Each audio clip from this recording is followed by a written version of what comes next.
Sir ರಾಗಿ ಅವರೆಕಾಳು ಎಲ್ಲ ಹಾಕಿದ್ರಿ ಸರ್, ಎಲ್ಲ ಉತ್ತಾಕ್ಬಿಟ್ಟವ್ರೆ. 35 ವರ್ಷದಿಂದ ಪೊಸಿಷನ್ ಆಗಿದ್ದೀರಿ ಸರ್. ಅವರು ರೆಕಾರ್ಡ್ ಆಗಿನೂ ಈ ಥರ ನಮ್ಗೆ ತೊಂದರೆ ಕೊಟ್ಟು ನಮ್ಮ ಜಮೀನಿಂದ ಮಾಡಿ ಮನೆ ಹಾಳಾಗೋಗ ಶಾನೆ ನಿಮಿಷ ಕೊಡ್ತಾವ್ರೆ ಸರ್. ನಾವು ದೂರ ಹೊಲಕ್ಕೂ ಮನೆಗೆ ದೂರ, ನೈಟ್ ಹೊತ್ತು ನಾವು ಬರೋಕ್ಕಾಗಲ್ಲ. ನಮ್ಗೆ ತುಂಬ ತೊಂದರೆ ಕೊಡ್ತಾ ಇದ್ದಾರೆ. ನಮ್ಮ ಹೆಸರು ನಾಗರತ್ನಮ್ಮ. ನಾವು ನಂದಿಗುಂದ ಗ್ರಾಮದಲ್ಲಿ ವಾಸವಾಗಿದ್ದೀವಿ. ನಮ್ಗೆ 3 ಜನ ಮಕ್ಕಳು ಸರ್. ನಾವು ದಲಿತ ಸಂಘಕ್ಕೆ ಸೇರಿದ್ದೀವಿ. ನಾವು 25 ವರ್ಷದಿಂದನೂ ಪೊಸಿಷನಲ್ಲಿ ಉಳುಮೆ ಮಾಡ್ತಾಯಿದ್ದೀವಿ ಸರ್. 33 ಸರ್ವೆ ನಂಬರಲ್ಲಿ. ಕೆಲವರು ಮೋಸ್ಗಾರ ನನ್ನ ಮಕ್ಕಳು ನಮ್ಮ ಪೊಸಿಷನ್ ಬಿಡಿಸ್ಬೇಕು ಅಂದ್ಬಿಟ್ಟು ನಾವು ಬೆಳಗ್ಗೆ ಹೊತ್ತು ಹೊಲ ಉತ್ಕೊಂಬಂದು ಸಂಜೆ ತನಕ ಇದ್ದರೂ ಅವ್ರು ಯಾರೂ ಬರೋದಿಲ್ಲ ಸರ್. ಸಂಜೆ ರಾತ್ರಿ ಟೈಮಲ್ಲಿ ಬಂದು ಅವರು ಹೊಲ ಎಲ್ಲ ಉತ್ತಿರೋದನ್ನೆಲ್ಲ ಮತ್ತೆ ಬಂದು ಎಲ್ಲ ಉತ್ತಾಕಿ ತೊಂದರೆ ಕೊಡ್ತಾಯಿದ್ದಾರೆ ಸರ್. ದಯವಿಟ್ಟು ಅದನ್ನು ನಮಗೆ ಸ್ವಲ್ಪ ಸಪೋರ್ಟ್ ಮಾಡಬೇಕು ಅಂದ್ಬಿಟ್ಟು ಕೇಳ್ಕೊತೀನಿ ಸರ್.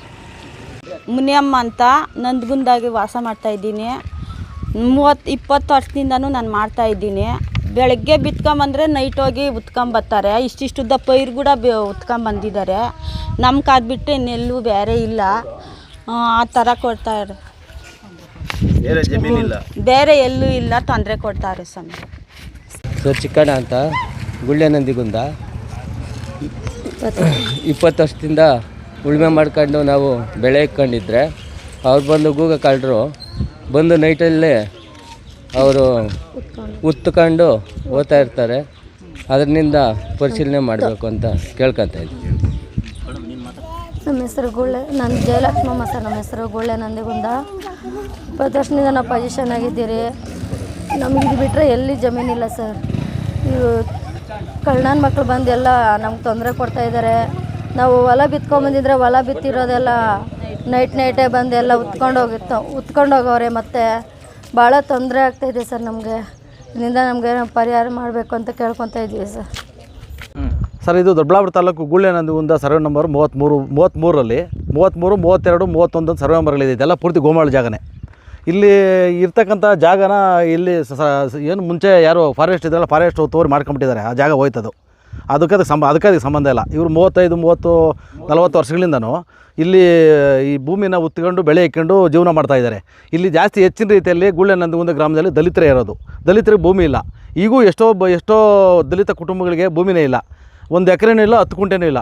ಇಲ್ಲಿ ಯಾರೋ ಭೂಗಳರು ಇರ್ತಕ್ಕಂಥವ್ರು, ಆಮೇಲೆ ಈ ರಾಜಕೀಯವಾಗಿ ಯಾರು ಹೆಚ್ಚಿನ ರೀತಿಯಲ್ಲಿ ಬೆಳೆದಿರ್ತಾರೋ, ಈ ದಲಿತ ಸಂಘಟನೆಗಳಲ್ಲೇ ಬೆಳೆದಿರ್ತಕ್ಕಂಥ ಲೀಡ್ರುಗಳು ಈ ನಮ್ಮ ದಲಿತ ಸಂಘಟನೆಗಳಿರ್ತಕ್ಕಂಥ ಬಡವರು ಯಾರು ಇರ್ತಾರೋ ಅವ್ರ ಮೇಲೆ ದಾಳಿ ಮಾಡಿ ಅವ್ರನ್ನ ಗಲಾಟೆ ಮಾಡಿ ಓಡಿಸಿ ಆಮೇಲೆ ಅವ್ರ ಭೂಮಿಗಳು ಕಿತ್ಕೊಳ್ಳೋಂಥದ್ದು, ರಾತ್ರಿ ಬರೋದು, ಆಮೇಲೆ ಅವ್ರಿಗೆ ಇಂಪ್ಲೂಯೆನ್ಸ್ ಮಾಡೋದು, ಬೈಕ್ಸಂಥದ್ದು ಹಳ್ಳಿಗಳ ಕಡೆ. ಆಮೇಲೆ ಕೆಲವ್ರಿಗೇನು ಗೊತ್ತಿಲ್ಲ, ಅವರು ಎಲ್ಲ ಒಂದು ಕಡೆ ಹೆಚ್ಚಿನ ರೀತಿಯಲ್ಲಿ ರಾಜಕೀಯವಾಗಿ ಆಮೇಲೆ ಈ ಬೇರೆ ದಲಿತ ಸಂಘಟನೆಗಳು ಬೆಳ್ಕೊಂಡಿರ್ತಾರಲ್ಲ, ಇವ್ರಿಗೆ ಸ್ಟೇಷನ್ಗೆ ಗೊತ್ತಿರಲ್ಲ, ಕೆಲವು ಕಡೆ ಎಲ್ಲಿ ಹೋಗ್ಬೇಕಂತ ಗೊತ್ತಿರಲ್ಲ.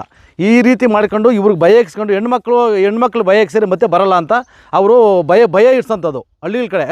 ನೀನು ಬಂದರೆ ಹಂಗೆ ಮಾಡ್ತೀನಿ, ಕತ್ಸಾಕ್ತೀನಿ, ನಿಂಗೆ ಯಜಮಾನ್ ಕತ್ಸಾಕ್ತೀನಿ, ನಿಮ್ಮ ಯಜಮಾನ್ ಅಲ್ಲಿ ಮುಗಿಸ್ತೀನಿ ಅಂತೇಳಿ ಬೈಕ್ಸಂಥದ್ದು ನೋಡಿ. ಎಲ್ಲೋ ಪಾಪ ಬಡವರು 10 ಗುಂಟೆ 20 ಗುಂಟೆ ತುಂಡು ಭೂಮಿಗಳು ಮಾಡ್ಕೊಂಡು ಗೋಮಾಳದಲ್ಲಿ ಇನ್ನೇನು ಅವ್ರು ಸ್ವಂತ ಆಸ್ತಿಗೇನು ಹೋಗಿಲ್ಲ. ಅವರು ಸರ್ಕಾರದಲ್ಲಿ ಗೋಮಾಳ ಜಾಗಕ್ಕೆ ಮಾತ್ರ ಹೋಗಿದ್ದಾರೆ. ಆ ಜಾಗನೇ ಕಬಳಿಸೋದಕ್ಕೆ ಇಲ್ಲಿ ಭೂಮಿ ಬೆಲೆ ಜಾಸ್ತಿ ಆಗಿದೆ. ಭೂಮಿ ಬೆಲೆ ಜಾಸ್ತಿ ಆದಂಗೆಲ್ಲ ಇಲ್ಲಿ ಭೂ ಕಬಳಿಕೆದಾರರು, ಭೂಗಳರು ಸೇರಿಕೊಂಡು ಇಲ್ಲಿ ಈ ರೀತಿ ತೊಂದರೆ ಕೊಡೋಂಥ ಕೆಲಸಗಳು ನಡೀತಾ ಇದ್ದಾವೆ. ಇದು ಫಸ್ಟ್ನೇ ಸಾರಿ ಅಲ್ಲ ಸರ್. ಇದು ಸುಮಾರು ವರ್ಷಗಳಿಂದ ನಡೀತಾ ಇದೆ. ಕೆಲವೊಂದು ವ್ಯಕ್ತಿಗಳು ಒಂದು ಮನೆಯಲ್ಲಿ 4 ಜನಕ್ಕೆ ಆದೇಶ ಮಾಡ್ಕೊಂಡಿದ್ದಾರೆ. ಏನು ಜಮೀನ ಸಾಗುವಳಿ ಮಂಜೂರು ಮಾಡಿಸ್ಕೊಂಡಿದ್ದಾರೆ. ಸುಮಾರು ಒಟ್ಟು ಏನಿಲ್ಲ 12 ಎಕರೆ ಜಮೀನು ಮಾಡ್ಕೊಂಡಿದ್ದಾನೆ.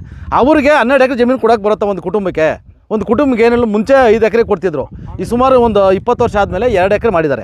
2 ಎಕರೆ ಜಮೀನು ಇಲ್ಲ ಇಲ್ಲಿಗೆ, 1 ಎಕರೆ ಕೊಡೋಕ್ಕೆ ಅವಕಾಶ ಇದೆ. ಅಂಥ ಜಮೀನುಗಳನ್ನ ಪಾಪ ಯಾರೋ ಅವ್ರು ಬಂದು ಮಾಡ್ಕೊಂಡು ಆ ಜಮೀನು ಇಲ್ಲ, ಅವ್ರಿಗೆ ಯಾವುದೇ ರೀತಿ ಜಮೀನು ಇಲ್ಲ. ಇದು ಬಿಟ್ಟರೆ ಜಮೀನು ಇಲ್ಲ. ಈ ಜಮೀನು ಜಾಸ್ತಿ ಬೆಲೆ ಬಾಳೋಂಥ ಜಮೀನು ಆಗಿರೋದ್ರಿಂದ ಈ ಜಮೀನು ಕಿತ್ಕೊಂಡು ಅವ್ರನ್ನ ಇಲ್ಲಿ ಓಡಿಸಿ ಬೇರೆ ಯಾರನ್ನೋ ಕರ್ಕೊಂಬಂದು ನೈಟ್ ಬಂದು ಉಳಿಸೋಂಥದ್ದು, ಇವ್ರು ಸಹಾಯ ಮಾಡೋಂಥದ್ದು. ಇವ್ರು ಬೇರೆ ಕಡೆ ಹೋದಾಗ ಇವ್ರು ಸಹಾಯ ಬೇಕಲ್ಲ. ಅಂಥ ಪರಿಸ್ಥಿತಿಗಳು ಉಂಟಾಗಿ ಪಾಪ ಇವ್ರಿಗೆ ಹೆಣ್ಮಕ್ಳಿಗೆ ಭಾಳ ತೊಂದರೆ ಆಗಿದೆ. ಈ ನಾವು ದಲಿತ ಸಂಘಟನೆಗಳು ಏನು ನಮ್ಮ ಜೊತೆಯಲ್ಲಿ ನಮ್ಮ CIT ಸಂಘಟನೆ ಏನೇನಿದೆ ಇವರೆಲ್ಲ ಸೇರಿಕೊಂಡು ಅವ್ರ ರಕ್ಷಣೆ ಕೊಡ್ತೀರಿ. ಯಾವುದೇ ಕಾರಣಕ್ಕೂ ಭೂಮಿ ಅವ್ರ ಪಾಲಾಗೋದಕ್ಕೆ ಬಿಡೋದಿಲ್ಲ. ನಾವು ಎಲ್ಲಕ್ಕೂ ಸರಿಯಾಗಿ ನಿರಂತರವಾಗಿ ಹೋರಾಟಗಳು ಮಾಡ್ಕೊಂಡು ನಮ್ಮ ಜೊತೆಯಲ್ಲಿ ನಮ್ಮ ಮುಖಂಡರುಗಳು ಯಾರು ಇದ್ದಾರಲ್ಲ ಅವರೆಲ್ಲ ಜೊತೆಯಲ್ಲಿ ಸೇರಿಕೊಂಡು ಈ ಹೋರಾಟ ತೀವ್ರಗತಿಯಲ್ಲಿ ನಾವು ಮಾಡಿ ಅವ್ರಿಗೆ ಭೂಮಿ ಕೊಡಿಸೋಂಥ ಕೆಲಸ ಮಾಡೇ ಮಾಡ್ತೀರಿ. ಇದು ಖಂಡಿತವಾಗಿ ನಾವು ಮಾಡೋಂಥ ಕೆಲಸ ಮುಂದಿನ ದಿನಗಳಲ್ಲಿ ಆಗ್ತದೆ.